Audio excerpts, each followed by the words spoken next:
Mucho se habla de lo que podría hacerse con inteligencia artificial, todas las teorías y las posibilidades.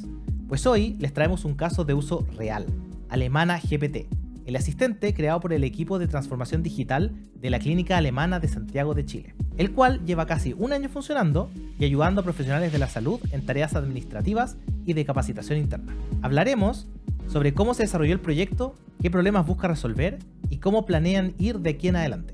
Y para eso, hablaremos con Alejandro Mauro, médico jefe de transformación digital clínica en la Clínica Alemana de Santiago.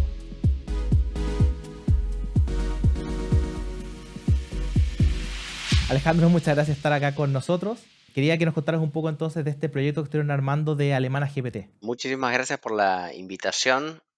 Nuestro equipo, que es un equipo ultra especializado en todo lo que tenga que ver con tecnologías de la información aplicadas a salud, ha estado, digamos, investigando sobre los temas, digamos, de los modelos del lenguaje desde que partieron. Eh, con Roberta en su momento, con, digamos, con las versiones, digamos, iniciales de los Transformers, con el GPT-2, que no era muy bueno, con el GPT-3, que tampoco era muy bueno, pero cuando el GPT 3.5 salió, vimos que en realidad había madurado como para poder ser implementado. Y en ese contexto, digamos, la gerencia de tecnología generó una suerte como de concurso interno para buscar proyectos en el que pudiéramos utilizar estas tecnologías para la atención de nuestros pacientes. Así que nuestro departamento, que es el Departamento de Informática Biomédica, ya tenía pensado un montón de proyectos. Como siempre, tenemos un listado de más cosas que queremos hacer, de lo que realmente es factible llevar adelante, y priorizamos dentro de ese proyecto un par de objetivos que teníamos con el grupo clínico, que había partido con entrevistas con el grupo médico de qué cosas querían mejorar, qué cosas querían cambiar. Entonces vimos, digamos, que la aplicación de grandes modelos del lenguaje podía ayudar en varias de las acciones que los médicos hacemos rutinariamente en una historia clínica electrónica. Y ahí hicimos una encuesta como para poder recolectar más ideas de más gente, y nos volvimos con un listado cada vez más grande de todo lo que podríamos hacer. Algunas eran ideas como fantasiosas, ¿no? Del de que siempre la tecnología va a resolver cosas que uno no puede resolver, y como es inteligencia y es artificial y puede cualquier cosa, pedimos todo. Y en ese contexto, digamos, fuimos evaluando, digamos, todos los pedidos y fuimos priorizando, y tenemos en realidad un roadmap muy grande donde cada 6 meses hacemos algún rollout de alguna funcionalidad. Así que el proyecto partió con una visión. Siempre nosotros tenemos una visión de que pueda escalar, de que pueda cambiar y que pueda mutar en el tiempo si las condiciones son distintas. Así que lo que primero hicimos fue construir un administrador de prompts que nos permitía de alguna manera manipular, digamos, lo que tenía que ver con las instrucciones que le dábamos al modelo del lenguaje y en los tipos de input que podíamos darle al modelo del lenguaje en nuestra historia clínica. Así que hoy contamos con un administrador que nos permite tranquilamente modificar prompts que tenemos construidos, o crear nuevos prompts, disponibilizarlos, por ejemplo, para solamente una especialidad o disponibilizarlos para más especialidades. Quiere decir que tenemos una funcionalidad que nos permite hacer el uso, digamos, de los modelos del lenguaje en sus diferentes tipos de modelos que se ofrecen a través de Azure, que nosotros, digamos, implementamos OpenAI, pero lo implementamos a través, digamos, de nuestro propio tenant privado en Azure, y podemos elegir las diferentes versiones de los modelos. 3.5, que era la más rápida, la 4, que era más lenta, pero que era mejor, ahora la 4O, y ahora, digamos, cada vez vamos, digamos, escalando en los diferentes tipos de modelos, y podemos ir mejorando también nuestra forma en la que tenemos construido cada uno de esos prompts.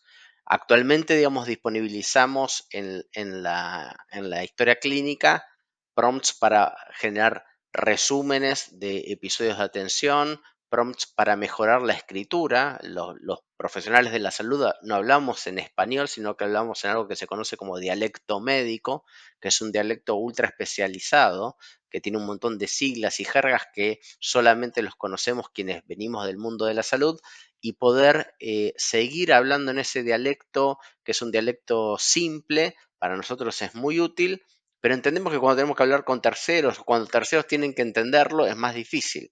Entonces, poder escribir en dialecto y que un modelo del lenguaje lo traduzca a un español más simple o a un handout para pacientes es una funcionalidad que encontramos muy buena. Así que inicialmente planteamos, digamos, resúmenes, el de que nos mejoren las evoluciones, el de poder hacer, por ejemplo, informes médicos. Muchas veces los médicos tenemos que atender a un paciente y después tenemos que hacerle un informe para algo que tenga que ver con los seguros, una parte como más administrativa.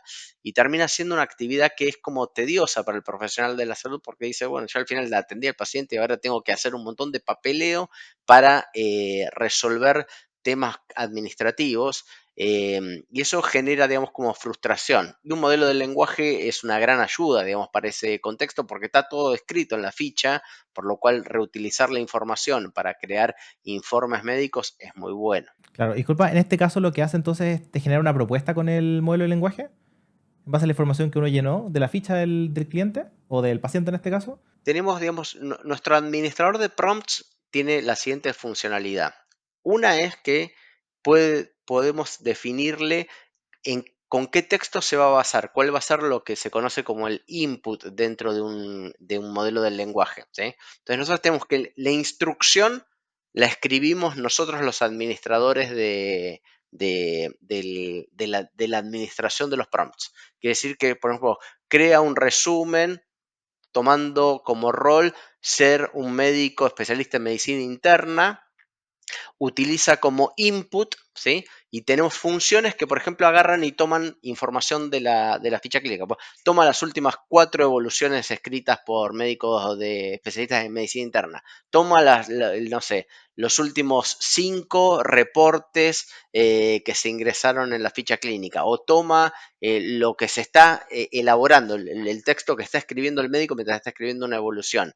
O toma los resultados del laboratorio o toma resultados de imágenes. Podemos construir que ese input finalmente sea dinámico. Y lo otro que tenemos en nuestro administrador, que también vimos que era muy necesario, es cómo queremos presentar o renderizar, digamos, ese resultado. Entonces tenemos como una suerte como de templates que definimos, en los cuales a veces mostramos una ventana, un modal con ciertos botones. A veces mostramos una ventana que tiene otras funcionalidades o que tiene distintas formas de presentar la información con funcionalidades distintas, ¿sí? Desde descargar como PDF, enviar por correo electrónico, guardar, reemplazar texto. Entonces tenemos una versatilidad de herramientas que construimos con un administrador, lo cual es costoso, ¿sí? Lo más fácil en realidad es hacer algo y lo hace fijo y que queda así,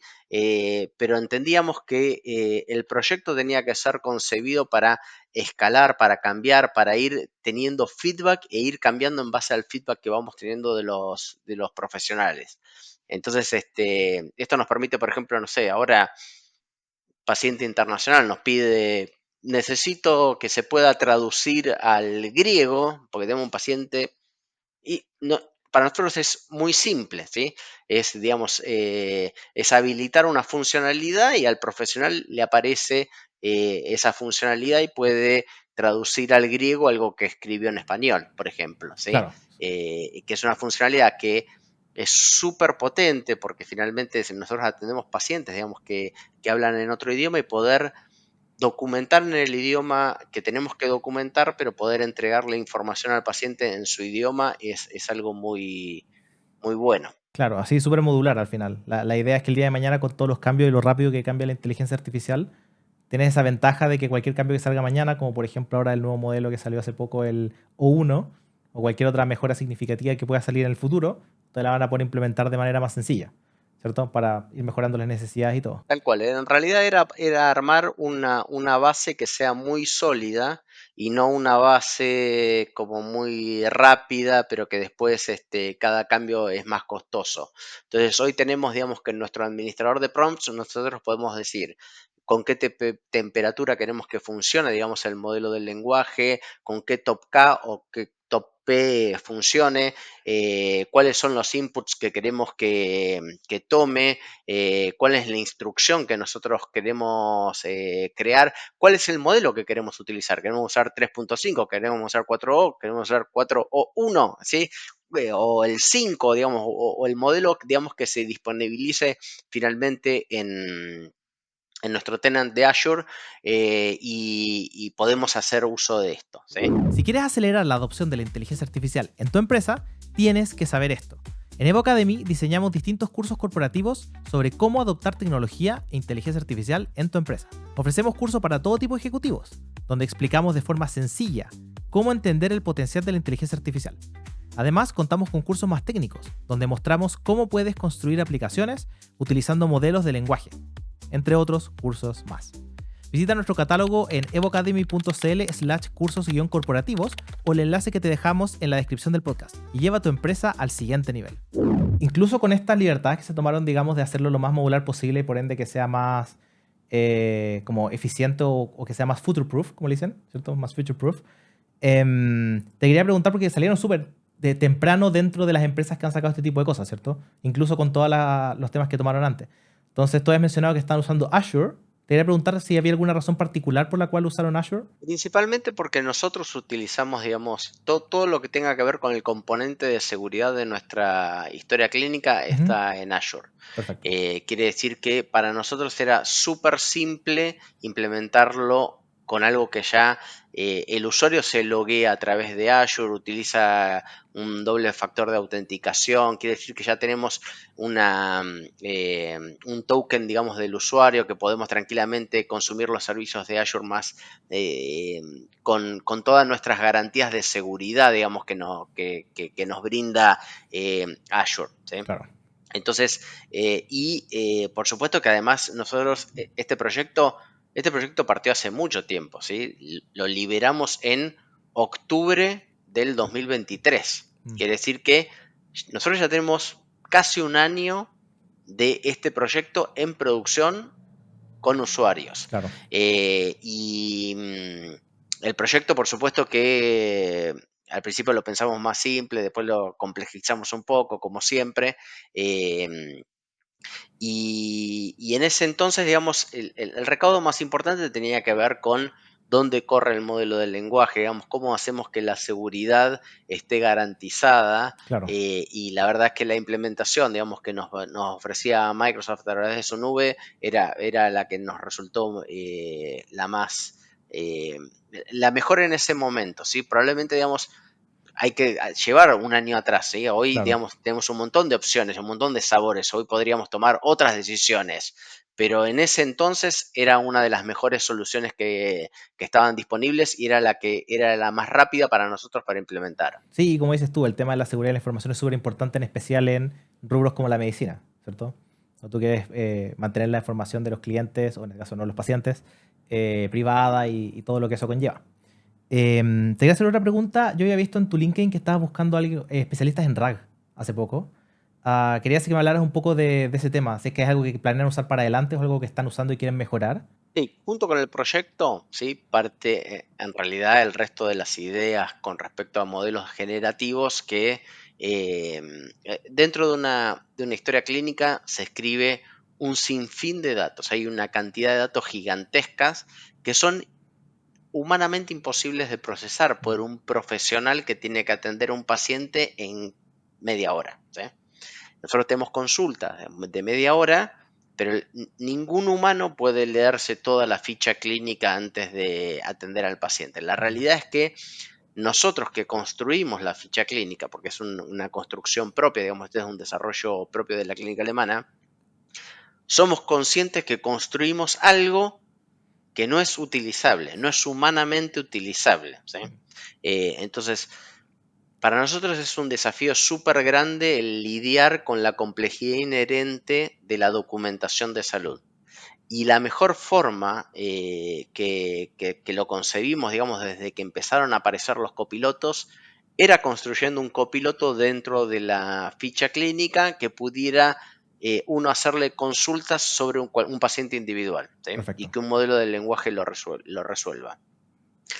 Tuvimos una primera aproximación, casi decimos, bueno, partimos el proyecto, digamos, de armar el copiloto y en su momento dijimos, ¿y qué tal si hacemos una convocatoria? ¿Sí? Muchas veces uno cree que tiene un montón de ideas que son buenísimas, eh, pero son cosas bastante de vanguardia, bastante emergentes. Quiere decir Mm, que, y hay muchas formas de resolverlo, muchas formas técnicamente de resolverlo. claro. Entonces, lo que se nos ocurrió es, armemos una convocatoria, veamos a ver quiénes tienen experiencia comprobada de que han hecho o agentes o racks, ¿sí? Para poder hacer uso de esto. Quienes tienen experiencia en salud, que es como siempre un nicho muy distinto a cualquier otro, ¿sí? No es lo mismo la banca, el retail a la salud, ¿sí? La salud tiene una complejidad muy, muy grande, es muy versátil, tiene una cantidad, digamos, de datos eh, no estructurados muy, muy grandes Mm, eh, y que hay que saber entender las diferencias.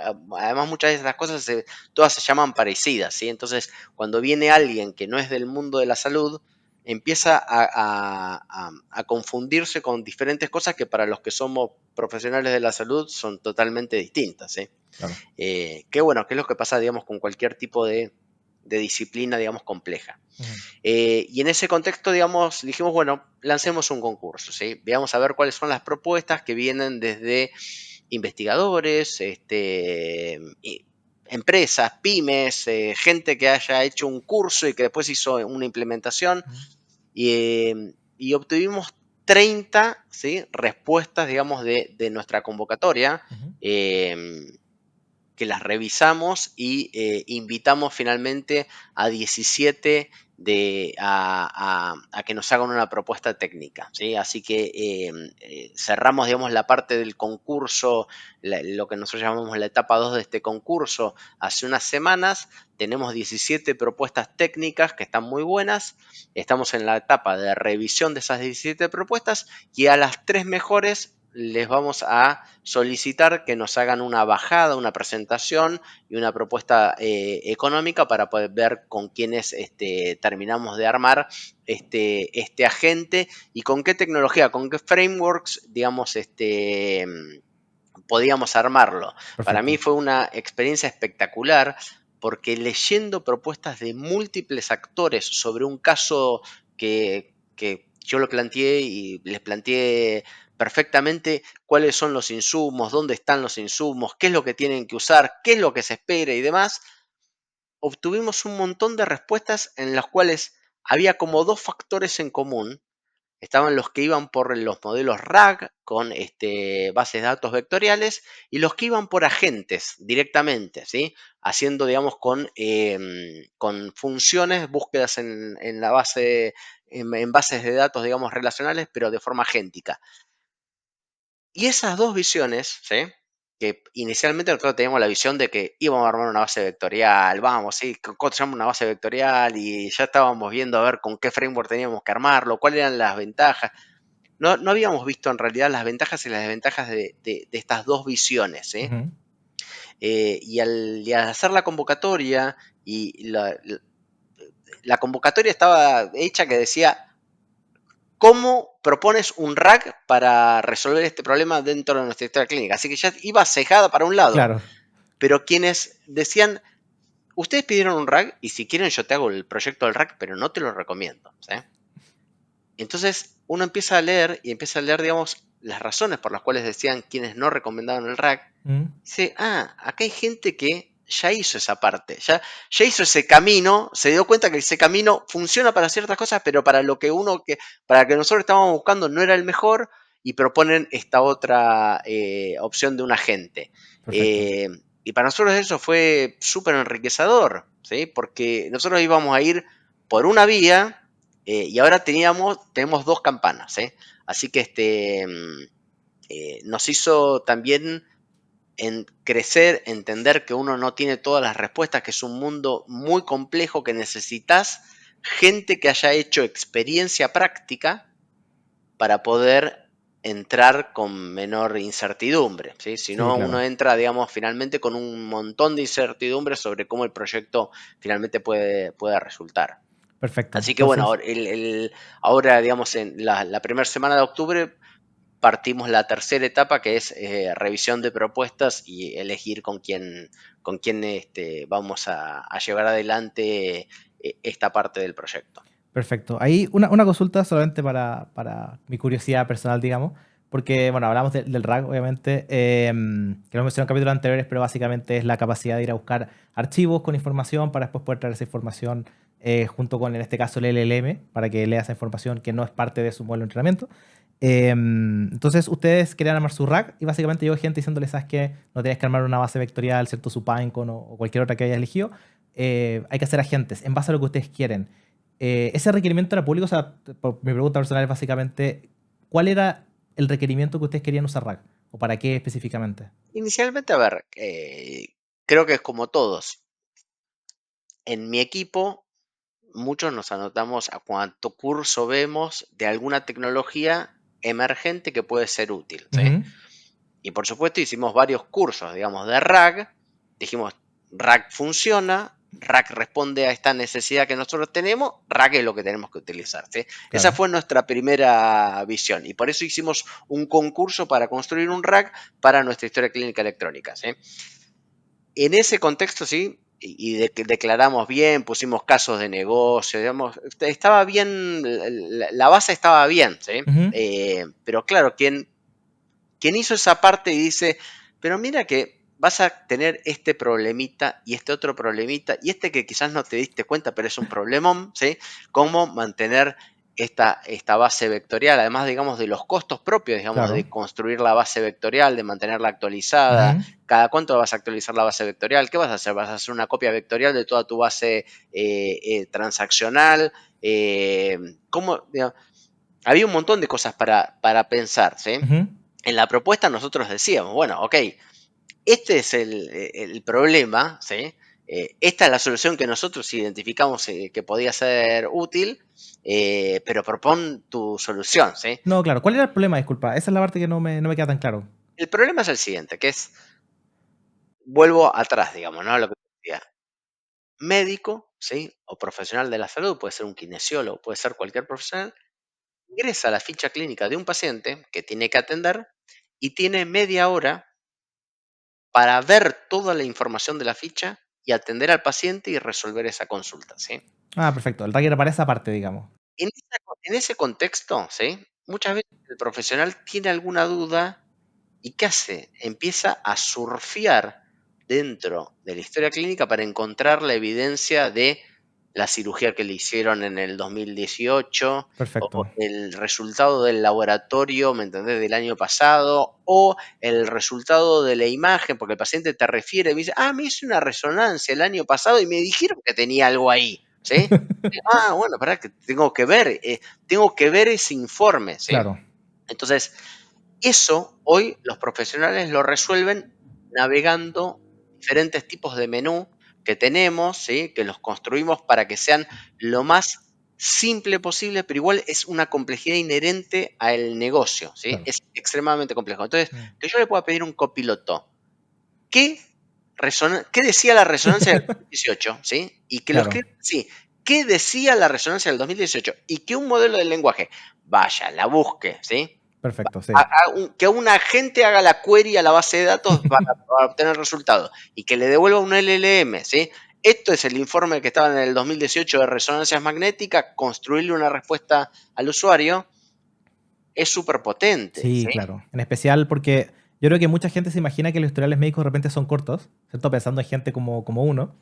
Pero hay gente que tiene problemas médicos gigantes, gente que va al doctor muchas veces, gente que tiene 60 años con 55 años de historia, digamos, con 10, 20 operaciones en los últimos 30 años. Entonces hay situaciones donde realmente eso es mucha información. Hay que dividir finalmente a la salud en dos grandes momentos, ¿sí? Ujú.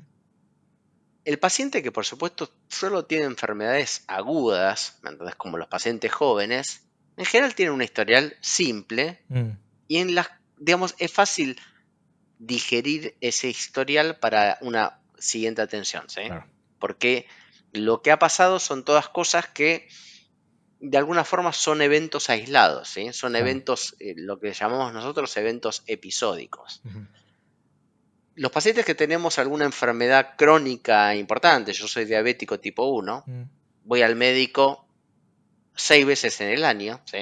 Todos los años de mi vida, ¿sí? Tengo un montón de resultados de laboratorio, tengo un montón de fondos de ojo, tengo un montón de exámenes. Mi historia clínica es mucho más compleja que el claro. que tiene una gripe cada año, ¿sí? El Mm, que tiene una gripe o una gastroenteritis cada año tiene una cosa. Pero quienes tienen una enfermedad crónica, tenemos historias mucho más complejas, historias que además pasan cosas importantes en esas historias mm, clínicas que es importante tenerlas presentes. En el contexto de una atención nueva, vos le estás dando acceso, ¿sí? A todas esas notas y exámenes y cosas al profesional, pero el profesional no tiene ninguna capacidad operativa de claro. consumirse toda esa información. Entonces hay un copiloto puede ayudar muchísimo en ese proceso.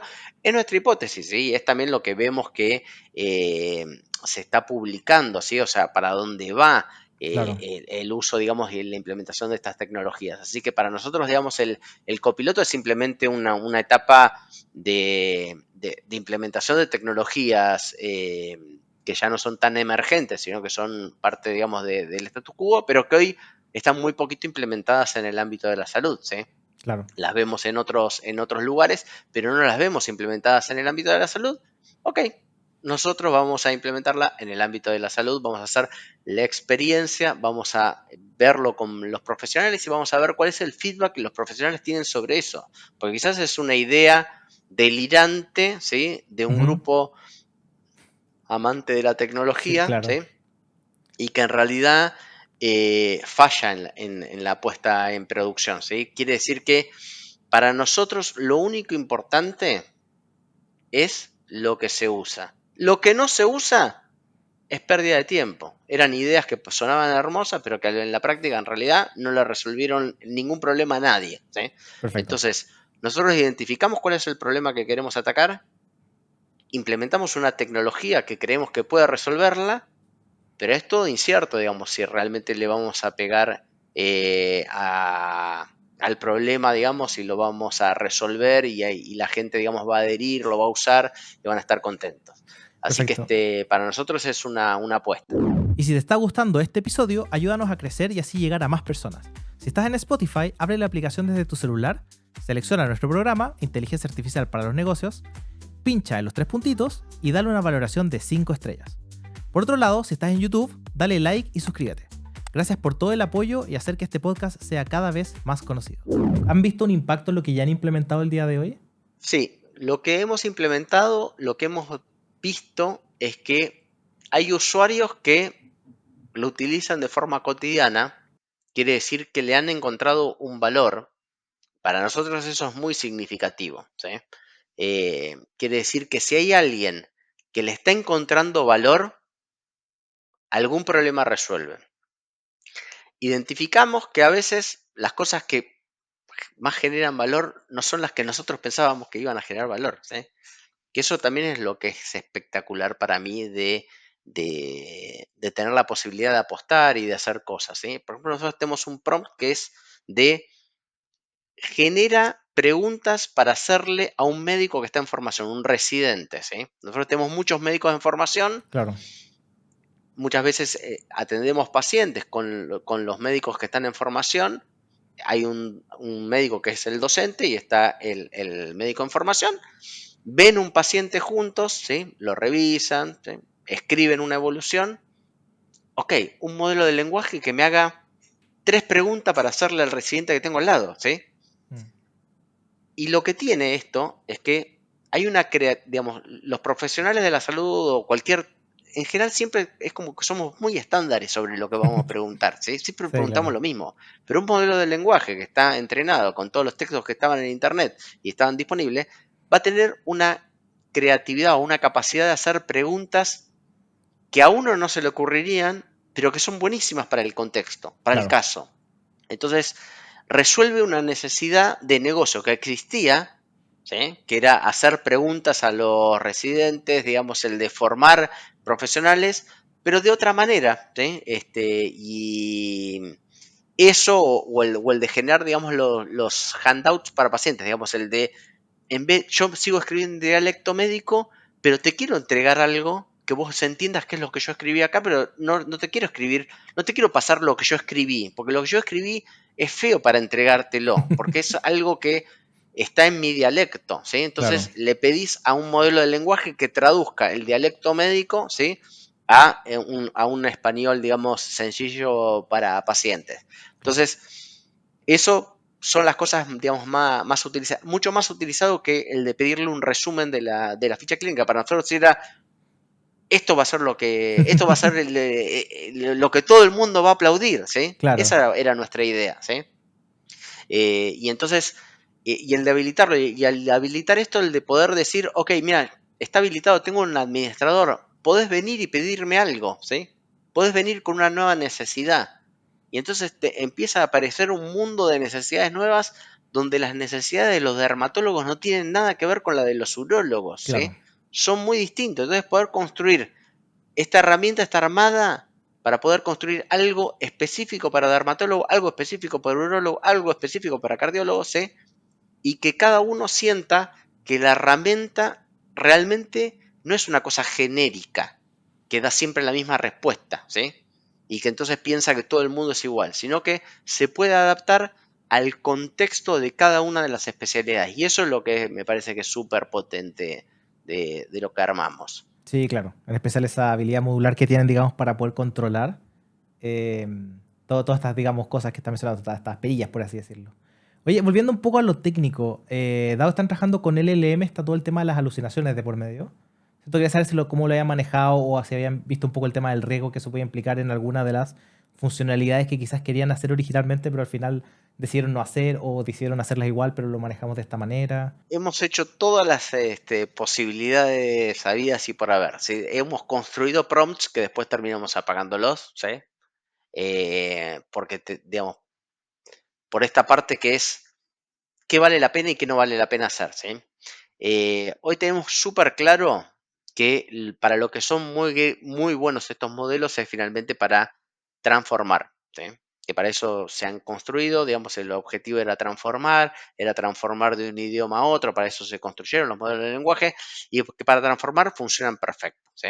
O sea, funcionan con un riesgo bastante limitado, más cuando podés manejar bien los hiperparámetros para lo que querés hacer, ¿sí? ¿Para qué no son buenos? ¿Sí? Que es un poco, digamos, como la fantasía que todos tienen, ¿no? Y no son buenos no son una base de datos de conocimiento, ¿sí? No son una base de conocimiento médico. Quiere decir que vos le podés preguntar eh, cuál es el tratamiento para tal cosa y puede decirte una respuesta que es correcta o una respuesta que es incorrecta, ¿sí? Y esa respuesta incorrecta es un riesgo, es un problema, ¿sí? Porque lo utilizaste en realidad como si fuera una base de conocimiento. Y esto no es una base de conocimiento, es un modelo de lenguaje, que es distinto, ¿sí?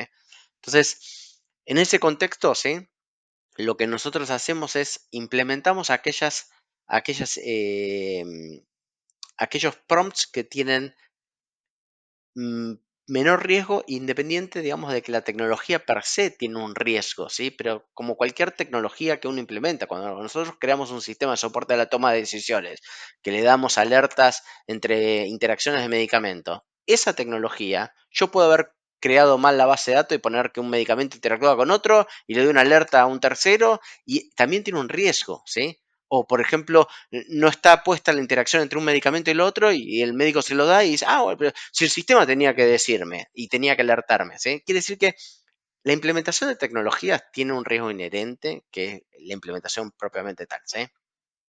Cómo mitigarlo y cómo trabajarlo depende finalmente de cada caso de uso. Nosotros evaluamos muy bien los casos de uso, los implementamos, a veces lo hacemos, digamos, con solamente un par de usuarios que nos puedan dar feedback rápido y siempre le presentamos la información al profesional para que tome la decisión. O sea, los modelos del lenguaje los tenemos implementados de una forma en la cual son una herramienta más que podés utilizar o podés no utilizar. Si lo utilizas, te dice, y tiene un cartel grande, dice, esto fue un modelo de lenguaje, es un programa de software, no hay nada inteligente detrás, ¿sí? Simplemente un programa que puede predecir texto en base a los textos que le pasaste y en la instrucción que le pasaste, y construyó este texto, ¿sí?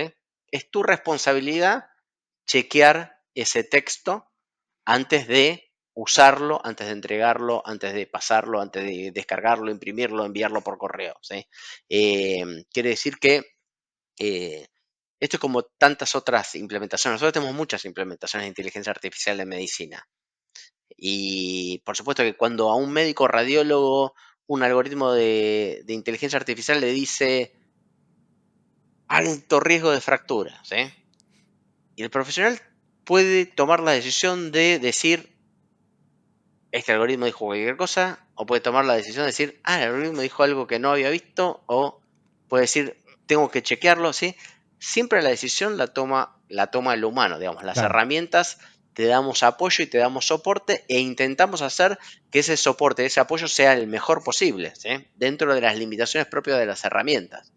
Y así conceptualizamos en realidad todos nuestros proyectos de inteligencia artificial en medicina porque ninguno está exento de problemas, ninguno. Completamente. Súper interesante ahí lo que mencionas, digamos, al final siempre está este concepto, lo mencionamos nosotros del human in the loop, ¿cierto? Que la persona esté ahí y que al final sea una herramienta más, como todas las herramientas que han salido en los últimos años, que no generan cosas, digamos, que es como la novedad que hay acá, pero que igual te ayudan de cierta manera y te dan alertas, pero al final es una la persona el que decide si efectivamente esto pasa o no. El típico ejemplo son estas alertas que existen de, oye, hay alto riesgo de fraude o qué sé yo, pero al final igual es la persona la que dice, no, en realidad no es fraude porque justo hay un feriado, justo hay un evento, entonces se justifica y al final una persona toma un poco la decisión ahí.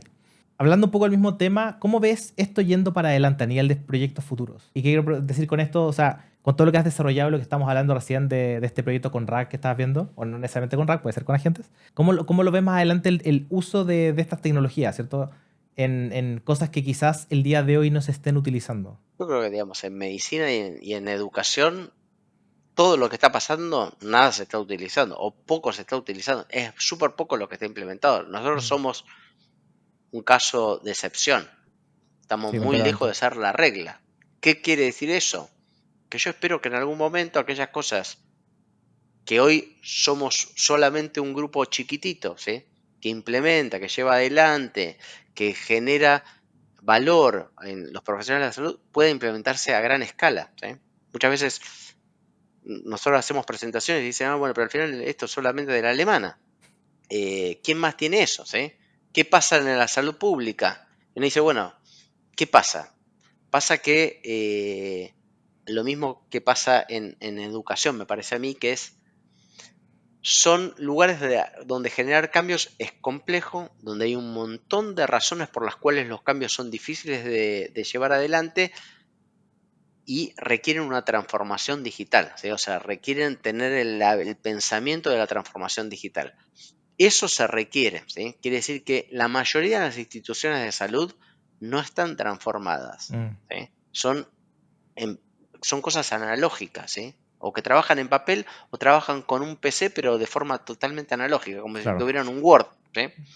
Que no sirve para, digamos, no aporta realmente valor, no hay una visión de la información, no hay una visión del uso de la información, del reuso de la información. Entonces, yo lo que sueño, ¿sí?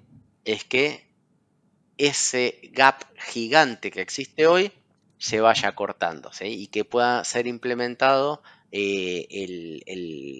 que puedan ser implementadas todas estas tecnologías, digamos, a gran escala. Perfecto. O sea, ir nivelando un poco hacia arriba, ¿cierto? Que todo el mundo empiece a igualar y todo. Aprovecho de preguntarte si hay algo que no te haya preguntado que te gustaría comentar. A ver, no sé, tenemos varias cosas que están ahí por por, por ser evaluadas para ser implementadas, ¿sí? Ujú. Desde poder ver si realmente al grupo clínico le resulta interesante esto de grabar la conversación con el paciente y que un modelo del lenguaje resuma eso, ¿sí? Claro. Entonces, ahí hay muchos desafíos más culturales que otra cosa, ¿sí? Que es el de, ahora voy a poner, antes, poner el teclado fue difícil, el teclado del mouse, pero ahora voy a poner el micrófono, ¿sí? O después te voy a poner una cámara, ¿sí? Que va a grabar y que va a generar algo. Eso está en nuestra etapa como de todavía de ideas para llevar adelante y para poder hacer algún tipo de piloto y evaluar si alguien le encuentra valor. Si nosotros siempre es lo mismo, ¿sí? Tenemos 1000 ideas, pero lo único que buscamos es que alguien diga esa idea genera valor, ¿sí? Perfecto. Esa idea que genera valor la mantenemos, la enriquecemos y le damos para continuar. Entonces hoy tenemos un montón de proyectos, digamos, que están en esa cartera de testear qué genera valor. Así que iremos publicando a medida que los vayamos llevando adelante. Sí, porque como dices tú, al final van a haber muchas cosas, en especial en áreas como más tradicionales, donde de repente, si tú lo ofreces, mucha gente no le va a encontrar valor porque en realidad no lo usa o tiene como esa aprensión a tratar cosas nuevas. Entonces ya con una persona que le encuentre valor te hace pensar, bueno, quizás esto, si lo hago un poco más simple para que la gente lo empiece a usar o lo disponibilizo de una manera distinta, quizás lo empiecen a usar y le empiecen a encontrar el mismo valor que le encontró esta otra persona. Entonces empieza a generar como este círculo de tratar de decir, oye, no necesito que todo el mundo le encuentre valor porque es casi imposible al final. La resistencia al cambio es súper grande, en especial con inteligencia artificial. Lo que nos pasa a nosotros en realidad es que si yo hoy no estoy atendiendo pacientes, ¿sí? Entonces le voy a hablar a alguien que está atendiendo pacientes y dice, nosotros somos médicos, pero vos no sos igual que yo, ¿sí? Digamos, yo siempre parto de ahí. Y por supuesto que uno tiene una esperanza de resolver grandes problemas con ideas que se le ocurrió, o ideas que leyó, o ideas que vio en un congreso y que las quiere llevar a la práctica. La mejor forma de que la tecnología se implemente es que entre los mismos colegas difundan esa tecnología, ¿sí? Entonces, para nosotros es crucial encontrar alguien que le encuentre valor y que después simplemente cuente a la gente que tiene al lado cómo él resuelve los temas. Así se ha implementado gran parte de toda nuestra tecnología que tenemos en la clínica, donde nosotros construimos muchas funcionalidades, muchísimas, dentro de la ficha clínica. La ficha clínica tiene un montón de funcionalidades. No todos conocen todas las funcionalidades, pero el que las conoce, identificó el valor, es nuestro vocero. Sí, porque ese va y le cuenta todo el resto cómo hace más rápido la prescripción de medicamento, cómo hace que si el paciente le pide la receta, cómo la genera. Y eso es en realidad lo que le queda al otro. O sea, al otro le queda que, mirá, mi colega lo hace mucho más rápido que yo porque usa esta funcionalidad. Ok, yo la tengo que probar. ¿Sí? Claro. Entonces, esa es como una estrategia que utilizamos mucho. Alejandro, muchas gracias por estar acá con nosotros. Muchas gracias por acompañarnos y compartir tu historia, digamos. Muchas felicidades por todo lo que han logrado. Muchas gracias también a todos los que nos acompañaron ahora. Y nos vemos en un siguiente capítulo de Inteligencia Artificial para los Negocios. Así que hasta la próxima. Muchísimas gracias. Chao, chao.